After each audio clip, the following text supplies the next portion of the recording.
If you cover this breadth and depth of the topics that have been asked in the exams regularly, then you are important का मतलब topic नहीं कि banking sir हमने बता दिया banking important है। Important का मतलब क्या है कि डेप्थ में हमको कितनी जाना है इस टॉपिक की। अरे ऐसे तो कोई बोल के चल देगा, पिछले साल का पेपर उठा लो और जो उसको पढ़ के देख लो कि हाँ भाई ये वो ऐसा टॉपिक है जिसमें लगभग 4 सवाल हर साल पूछे जाते हैं और 4 में से 2 सवाल स्ट्रेट फॉरवर्ड होते हैं। आपको कॉन्सेप्ट पता भी है फिर भी गलत कराओगे। तो इम्पॉर्टेंट क्या है, ये केवल ये नहीं कि एक्सटर्नल सेक्टर टॉपिक इम्पॉर्टेंट है, इम्पॉर्टेंट है कि आप सवाल अपने आप से जाके इस साल की, पिछले साल की, पिछले 10 साल की, 50 साल की स्कीम्स को सर्च नहीं करना है। जो अगर कोई बोले कि भाई हाँ एग्ज़ाम के लिए, अब की बार के एग्ज़ाम के लिए ये टॉपिक्स पढ़ लो, ये इंपॉर्टेंट हैं, तो मेरी मानो तो वहाँ से दूर भाग जाना। नमस्कार, जय हिंद, सभी को प्रणाम, नमस्कार। एग्ज़ाम आने वाला है। एग्ज़ाम से पहले सबके दिमाग में चल रहा है कि सर कुछ टॉपिक्स बता दो, कौन से टॉपिक्स इम्पॉर्टेंट हैं, उनको हम पढ़ लेंगे, हमारा सिलेक्शन होने में उन मदद हो जाएगी, थोड़ी-सी एग्ज़ाम क्वालिफ़ाई करने में मदद हो जाएगी। तो इसी संदर्भ में वीडियो लेके आया हूँ एक। we'll be talking about some of the more important topics from the point of view of economics only, obviously we'll talk about from that perspective. तो पहले ये वर्ड इंपॉर्टेंट को जरा मैं बता दूं। देखो स्लाइड का टॉपिक भी है मोस्ट इंपॉर्टेंट टॉपिक्स, इंपॉर्टेंट लिखा भी है। सबसे पहले मैं जरा इस वर्ड इंपॉर्टेंट को एड्रेस कर दूं। देखो भाई इंपॉर्टेंट क्या है, मुझे क्या लगता है इंपॉर्टेंट है, कोई फर्क नहीं पड़ता। किसी और को क्या लगता है इंपॉर्टेंट है, कोई फर्क नहीं पड़ता। एग्जामिनर को क्या लगता है, कोई फर्क नहीं पड़ता। एग्जाम में क्या आया है, जो पूछा जाएगा वो इम्पोर्टेंट हो जाएगा। अब जो एग्जाम में आएगा वो तो फ्यूचर है, अभी तो हम प्रेजेंट में बैठे हुए हैं, तो हमको nobody can tell from exam point of view, exam point of view से कोई नहीं बता सकता कि कौन सा टॉपिक इंपॉर्टेंट है, कौन सा टॉपिक इंपॉर्टेंट नहीं है। प्लस वीडियो बना रहा हूँ और वीडियो में सामने बोल रहा हूँ, चेक द आयरनी। अगर कोई बोले कि भाई हाँ एग्जाम के लिए, अब की बार के एग्जाम के लिए ये टॉपिक्स पढ़ लो, ये इंपॉर्टेंट हैं, तो मेरी मानो तो वहां से दूर भाग जाना। इम्पॉर्टेंट को हम किस तरीके से समझें। इम्पॉर्टेंट का मतलब ये है, हम कहाँ से पता करें कि भाई कौन से टॉपिक से क्वेश्चंस आने की उम्मीद ज़्यादा है, कोई नहीं कह सकता। लेकिन हाँ अगर हम पास्ट को देखें, प्रीवियस ईयर क्वेश्चंस को देखें, तो हम टॉपिक्स को इन द सेंस बहुत ही ब्रॉड यूनिट्स को आइडेंटिफाई कर सकते हैं कि किस यूनिट का कितना वेटेज रहा है इन जनरल। वहाँ से हम अपनी तैयारी एक तरीके से कर सकते हैं। ओके, हमको ये टॉपिक के ऊपर इतना टाइम स्पेंड करना है, इतनी डेप्थ में जाना है, इतनी ब्रेड्थ कवर करनी है, ये हम पता कर सकते हैं। Breadth and depth. मेरा पिछला वीडियो था कैसे तैयारी करनी है, बिगिनर्स के लिए वीडियो था, उसमें मैंने बात करी थी ब्रेड्थ एंड डेप्थ की। क्लास में मैं कई बार बात करता हूँ ब्रेड्थ एंड डेप्थ की। You have to have adequate amount of breadth of topics कि भाई हाँ मैंने ये सारे टॉपिक्स कवर कर रखे हैं और उसमें से कुछ टॉपिक्स में आपको डीप में जाना पड़ेगा। You must have some adequate amount of depth. If you cover this breadth and depth of the topics that have been asked in the exams regularly, then you are reasonably decently prepared.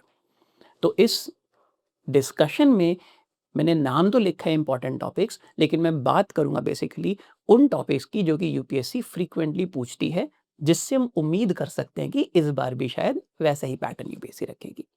Let's talk about some of the topics, so called important topics in our preparation. एक topic है जिससे पिछले कुछ सालों में बहुत ज़्यादा सवाल पूछे जा रहे हैं and hence it deserves more importance, it deserves more effort on our part. इस टॉपिक में हमको ब्रेड्थ और डेप्थ दोनों ही बहुत अच्छे से कवर करनी पड़ेगी, as much as possible and also many times to a deeper level also. ये टॉपिक है बैंकिंग का, मॉनेटरी पॉलिसी का और कैपिटल मार्केट्स का। ये तीनों टॉपिक मैंने यहाँ पे अलग अलग लिखे हैं, बट हाँ I talk about these topics in one गो।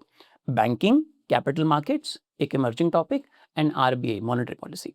2014 में government of India RBI says that we are going to come up with different kinds of banks, payments bank, small banks, and if you look at questions after that, तो लगभग हर साल payment bank, small bank के ऊपर question पूछा गया। Alternately पूछते हैं payment bank, small bank क्या है। एनपीएस के ऊपर क्वेश्चन पूछा गया है, मनी सप्लाई के ऊपर क्वेश्चन पूछा गया है, इवन न्यूमेरिकल पूछा गया है कि अगर इकोनॉमी के अंदर कैश था और वो कैश अब डिपॉजिट में कन्वर्ट हो जाता है, डिपॉजिट था वो कैश में कन्वर्ट हो जाता है, बताओ मनी सप्लाई पर क्या फर्क पड़ेगा, M0 पर क्या पड़ेगा, M1 पर, M2, M3 के ऊपर क्या फर्क पड़ेगा। तो एक क्वेश्चन उसके ऊपर पूछे गए हैं। आप पिछले साल का पेपर उठा के देखो, उससे पिछले साल का उठा के देखो, एनबीएफसी के ऊपर क्वेश्चन है। अब ब्रेड्थ का मतलब क्या हो गया, ब्रेड्थ का मतलब आपको NBFC as a topic cover करना पड़ेगा। डेप्थ का मतलब क्या है कि एनबीएफसी की डेप्थ में जाना पड़ेगा। स्टार्ट तो आप यहाँ से करोगे ना, भी एनबीएफसी क्या है, what are they, what do they take deposits or not, in what condition are they allowed to take deposits, what kind of deposits do they take. Then you will go into the next set. अच्छा, अगर deposit लेती है तो फिर regulation भी कुछ ना कुछ होना पड़ेगा। सारी नहीं लेती हैं, कुछ ना कुछ लेती हैं, कुछ रेगुलेशन होगा उनके ऊपर। कौन सा सेट है, कौन सा रेगुलेशन होगा। लेंडिंग करती हैं, लेंडिंग के लिए कौन सी रेगुलेशन है, कैपिटल नॉर्म्स है। कैपिटल नॉर्म्स पढ़ते हैं बैंकिंग में। क्या वो कैपिटल नॉर्म्स एनबीएफसी के लिए भी एप्लीकेबल होंगी? बिल्कुल होंगी, क्यों नहीं होंगी? क्यों? क्योंकि बैंक्स भी लेंड करते हैं, एनबीएफसी भी लेंड करते हैं, दोनों के पास एडिक्वेट अमाउंट ऑफ कैपिटल होनी चाहिए। बैंक्स का रेगुलेटर कौन है, एनबीएफसी का रेगुलेटर कौन है? एनबीएफसी अलग-अलग कैटेगरी में आ जाती हैं, कोई इन्वेस्टमेंट करती हैं, कोई लेंडिंग करती हैं।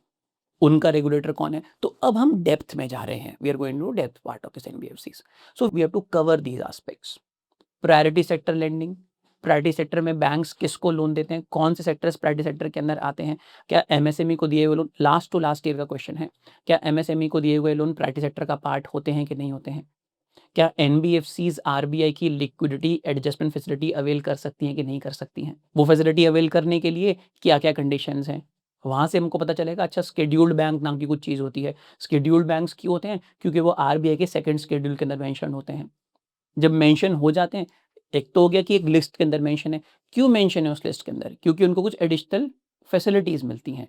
कब मिलती हैं? क्योंकि वो कुछ एडिशनल रेगुलेशंस से कंप्लाई करते हैं, सीआरआर मेंटेन करते हैं, इसीलिए उनका नाम शेड्यूल बैंक के अंदर है, इसीलिए उनको कुछ आरबीआई से कुछ एडिशनल फैसिलिटीज़ मिल रही हैं कि आप एलएएफ एक्सेस कर सकते हो हमसे।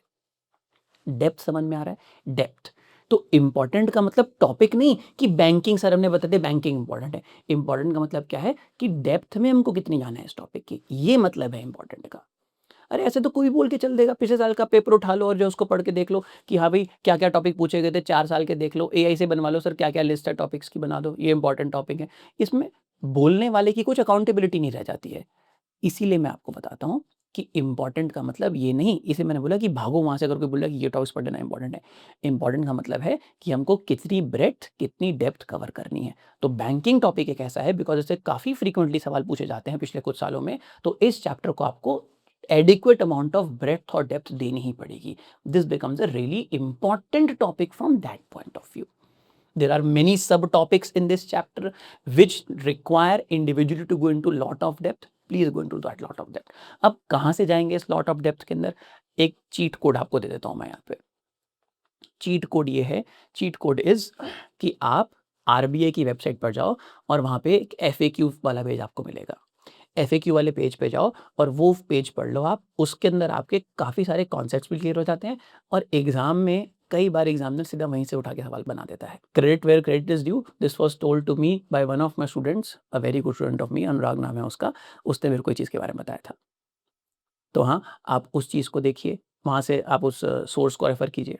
एनबीएफसीज़ के बारे में पढ़िए, आरबीआई की वेबसाइट के ऊपर है, कहीं और से पढ़ने की ज़रूरत नहीं है, आरबीआई की वेबसाइट के ऊपर है, वहाँ पे आप एनबीएफसी के बारे में पढ़िए। तो ये you will then get to know about these things कि अच्छा, ये चीज़ मेरे को इस डेप्थ, इस ब्रेड्थ के अंदर काम करना है। So this is about the importance of this topic. Same thing goes for monetary policy also because RBI वहाँ पे इन्वॉल्व है, तो मैंने monetary policy को यहाँ पे ऐसे ही कवर कर लिया है।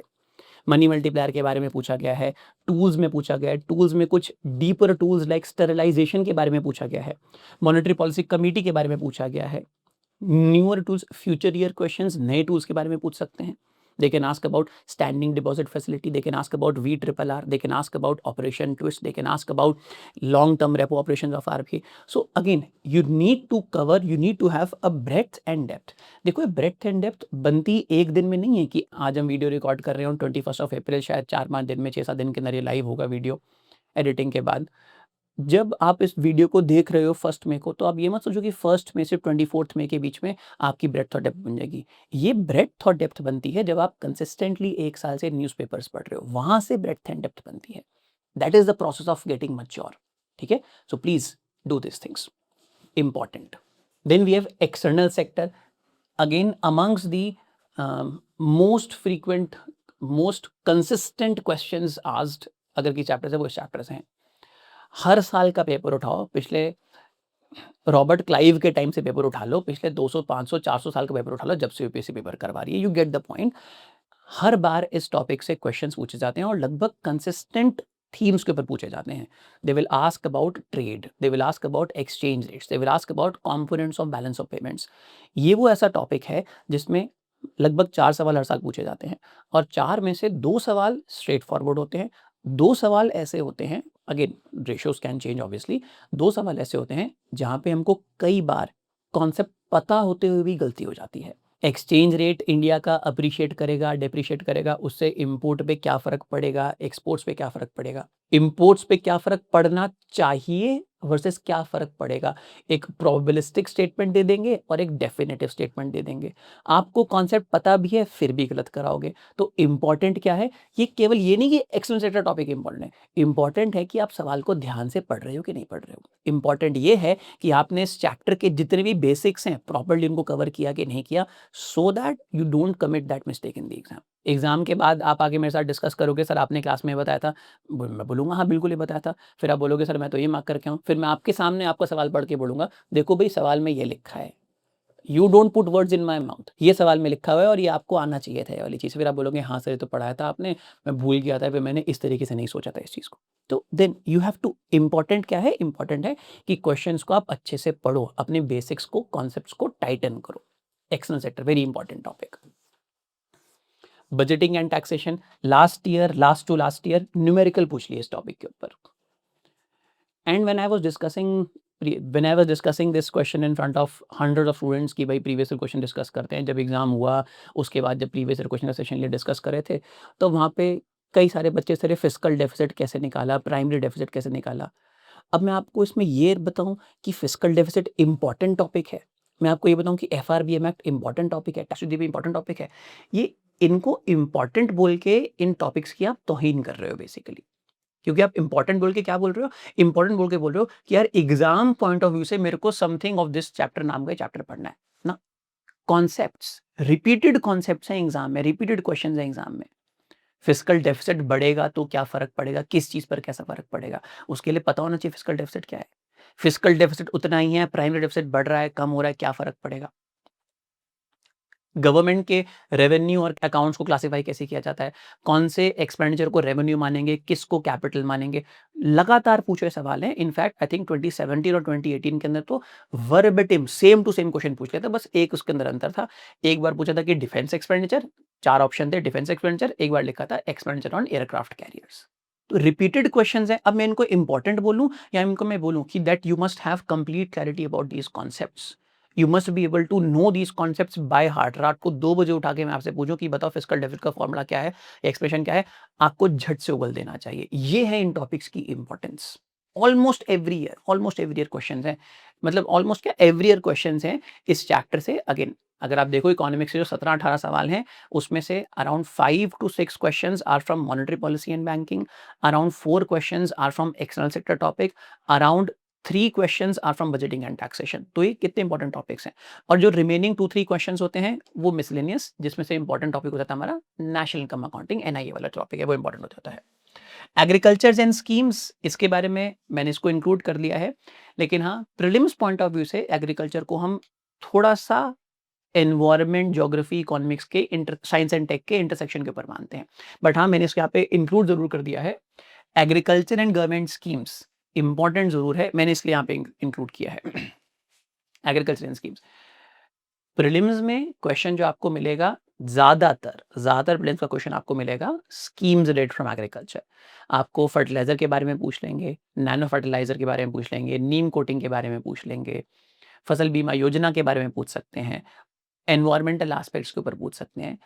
प्रीलिम्स में this is more on the intersection of geography, environment, economics, obviously economics, science and tech. But yes questions इसमें से काफी होते हैं, तो इस टॉपिक को मैं इसलिए यहाँ पे इंक्लूड कर रहा हूँ, इंपॉर्टेंट टॉपिक है। स्कीम्स, बस स्कीम्स के बारे में थोड़ा सा एड्रेस कर दूं and then I end this session. Schemes, बच्चे पूछते हैं सर कौन सी स्कीम्स पढ़ें, कौन सी से उनका मतलब होता है कि सर स्कीम्स इस साल की पढ़ें, 2 साल की पढ़ें, 4 साल की पढ़ें, जब से सेम गवर्नमेंट चल रही है तब से स्कीम्स पढ़ें, कौन सी स्कीम्स हम पढ़ें। मेरा आंसर उसके अंदर सिंपल सा है, कितना होता है, स्कीम्स अलग से पढ़ने की आवश्यकता नहीं है। पूरा सुन लेना, भाग मत जाना कि हाँ सर मजा आ गया, स्कीम्स पढ़ने की जरूरत नहीं है, पूरा सुन लेना। स्कीम्स अलग से पढ़ने की जरूरत नहीं है। अलग से का मतलब क्या है, अलग से का मतलब यह है कि आप अपने आप से जाके सर्च मत करो कि कौन कौन सी स्कीम्स हैं जो मेरे को याद करनी है, ऐसा नहीं करो। स्कीम्स कैसे करें हम, आप न्यूज़पेपर पढ़ते हो, कोई स्कीम सामने आई, आपके दिमाग में चलेगी वो स्कीम सरकार क्यों लेके आ रही है। सरकार ने एक पुरानी स्कीम थी एमजी नरेगा, उसको रिप्लेस करने के सरकार वीबी जी राम जी स्कीम लेके आई। Why is the government bringing that scheme? अब क्योंकि सरकार नई स्कीम लेके आ रही है, उसका पीछे एक कारण है, तो वहां पे उस स्कीम के कुछ नुआंसेस आपको पता होना चाहिए। कैसे पता होना चाहिए? क्योंकि आपने न्यूज़पेपर में उनको पढ़ रखा है। Point number 1। पॉइंट नंबर 2, आप जब एग्जाम की तैयारी कर रहे हो, नेचुरल सी बात है, टेस्ट्स भी आप बड़े सारे दोगे।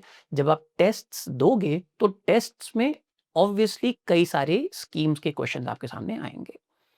जो स्कीम का क्वेश्चन टेस्ट में आपके सामने आया है, आपने 30 टेस्ट दिए, 30 टेस्ट में आपके सामने स्कीम्स का क्वेश्चन आया, आपने उस स्कीम के सवाल अगर एग्जाम में आता है, उसको गलत नहीं करना है बस। अपने आप से जाके इस साल की, पिछले साल की, पिछले 10 साल की, 50 साल की स्कीम्स को सर्च नहीं करना है। जो टेस्ट में आपके सामने स्कीम आई, उसको आपने पढ़ लेना है। वो अगर एग्जाम में पूछी गई, आपका लक अच्छा, आप उसको आंसर कर दोगे। इतना इंश्योर कर लो, इतना मोर देन एनफ है। अगर आप नहीं आंसर कर पा रहे हो एग्जाम में सवाल स्कीम का, तो आप ये मान के चलो कोई और भी नहीं कर पाएगा। अगर आप कर पा रहे हो क्योंकि आपने अपने आप को रिसेट कर रखा है, मान के चलो कि मेरा एक बोनस क्वेश्चन है, लक के कारण मेरा क्वेश्चन सॉल्व हो गया। स्कीम्स को इस तरीके से वर्क करना है। यार कोई तुक है 500 स्कीम पढ़ने का?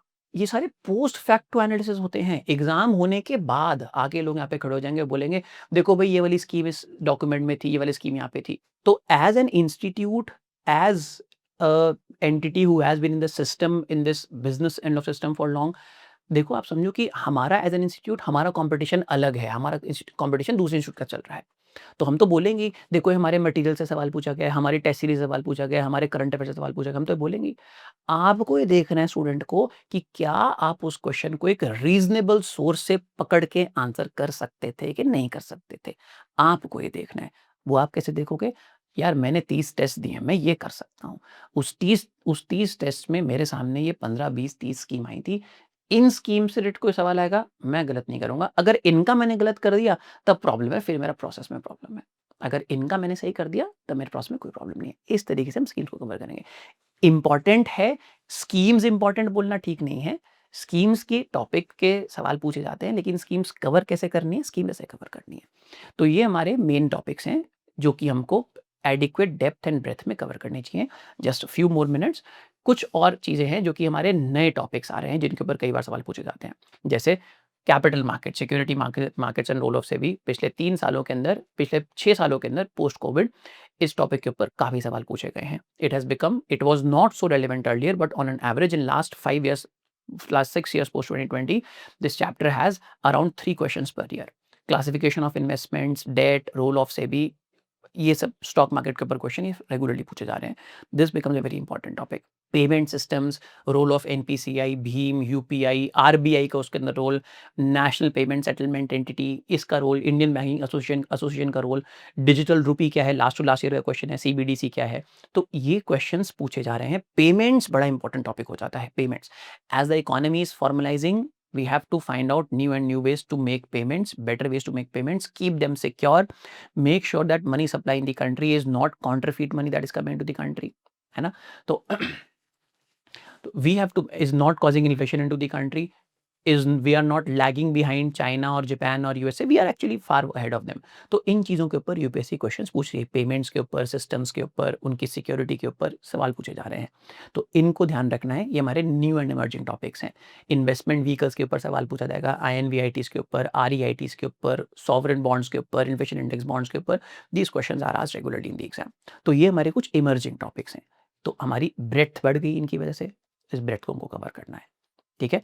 With this, I'll take your leave. This is a kind of a last minute reality check video for you. I hope with this video, you'll not fall into the trap of finding some important topic. ना ऐसे मत करना, finding some important topic.